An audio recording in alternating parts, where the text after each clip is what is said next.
দিয়ে মুহাম্মদুর রাসূলুল্লাহকে কলুষিত করতে পারবে না। আল্লাহ কা ফরমান আলাম নশরাহ লাকা সদরাক منسوب जिससे ورفعنا لك ذكرك अल्लाह का फरमान अलम नशरह लक सदरक मंसूब जिससे ورفعنا लक ذكरक जिस जात का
मुद्दस्सिर यासीन व ताहा क्या क्या नए अल्फाज से मौला ने पुकारा उनसे কত চমৎকার চমৎকার শব্দ দ্বারা আল্লাহ তার এই প্রিয় মানুষটাকে দুনিয়াতে রাখছে কোরআন খুলে দেন আল্লাহ তাকে কত ভালোবাসেন কোরআন খুলে দেখো আল্লাহ তাকে কত ভালোবাসেন মুজাম্মিল মুদ্দাসসির यासीन व ताहा क्या क्या नए अल्फाज से मौला ने पुकारा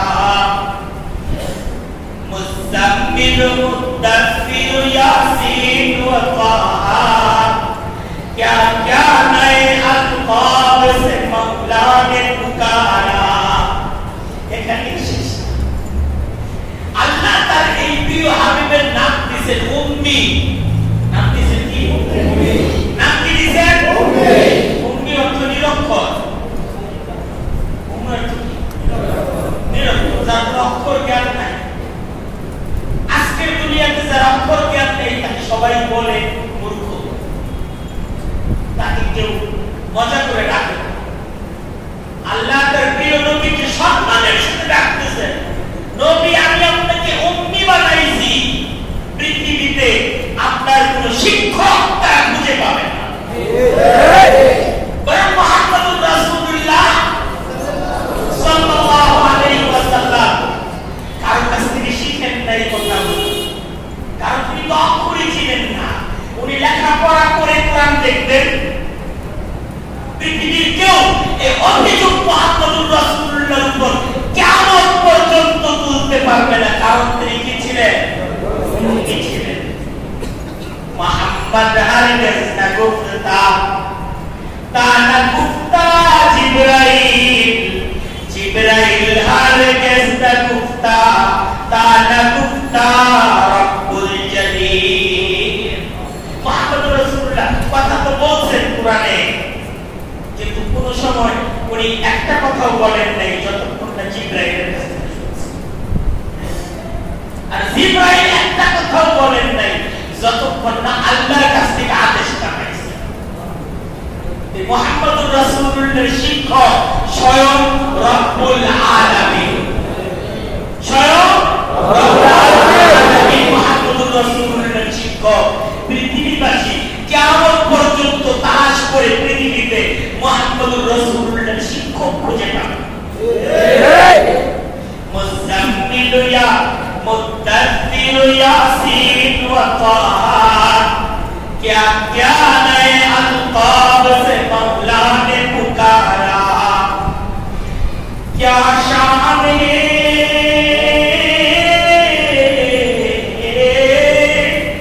क्या शान है उसकी जो उम्मी लक़बी है कत शान पर लक़ब हुई उम्मी क्या शान है उसकी जो मेरा नबी है वो मेरा नबी मेरा नबी मेरा नबी है वो मेरा नबी मेरा नबी मेरा नबी है वो मेरा नबी है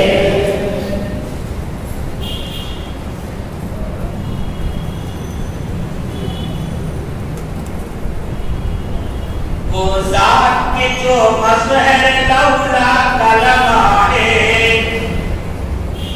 वो ज़ात के जो मज़हर लौला कलमा है वो साहिब रब रब शब मेराज हुआ है अल्लाह उनी কোন জাত মুহাম্মদুর রাসূলুল্লাহ কে ছিলেন এটা আমাদের জানা চাই মুহাম্মদুর রাসূলুল্লাহ কে ছিলেন আল্লাহ রাব্বুল আলামিন পৃথিবীতে যত মানুষ সৃষ্টি করেছেন মানুষের মধ্যে শ্রেষ্ঠতম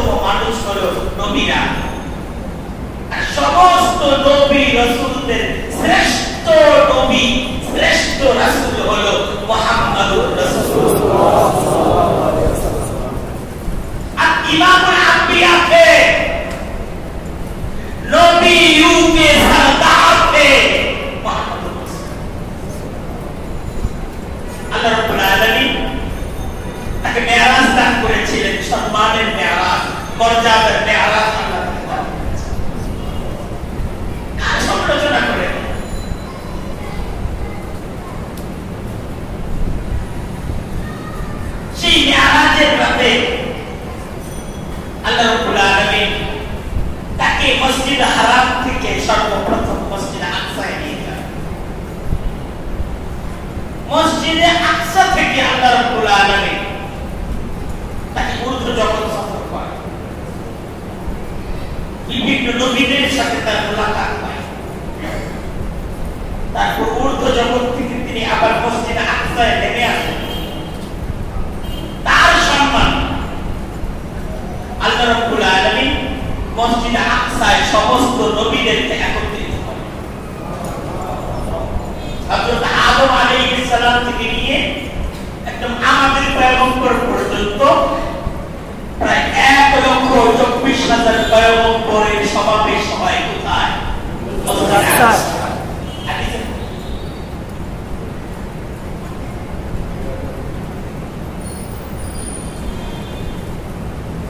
সমস্ত নবীরা যে মসজিদে একত্রিত,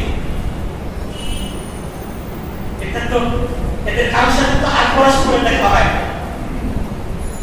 সমস্ত নবীদের জামাত অনুষ্ঠিত কোথায়? মসজিদে আকসা। জামাত অনুষ্ঠিত, সেই জামাতের আদি পিতা হযরত আদম উপস্থিত। চিন্তা করেন, ইমামতির মসজিদে আদি পিতা যাচ্ছেন আল্লাহ। হযরত মুসা কালিমুল্লাহ উপস্থিত। তোমরা নিজেদেরকে মুসার অনুসারী দাবি করো, আমরা ঈসার অনুসারী। হযরত ঈসা সেখানে উপস্থিত। হযরত ইব্রাহিম, মিল্লাতে ইব্রাহিম, মের পিতা হযরত ইব্রাহিম, তিনি সেখানে উপস্থিত। হযরত নূহ উপস্থিত, যাকে দ্বিতীয় আদম বলা হয়। আল্লাহ রাব্বুল আলামিন যা গলার মধ্যে সুরের মূর্ছনা দিয়েছেন, হযরত দাউদ উপস্থিত। কিন্তু হযরত জিবরাইল ইমামতির মসনদে। খাতামুল আম্বিয়া, ইমামুল আম্বিয়া, সরদারে দু জাহান মুহাম্মদুর রাসূলুল্লাহ সাল্লাল্লাহু আলাইহি ওয়াসাল্লাম মসজিদে আকসা में जुमला अंबिया मुक्तदी थे और वादुम मुक्तदा। সব নবীরা উপস্থিত, সবাই মুক্তাদি। ইমাম কি? মুহাম্মদুর রাসূলুল্লাহ। আয়ে ইমামুল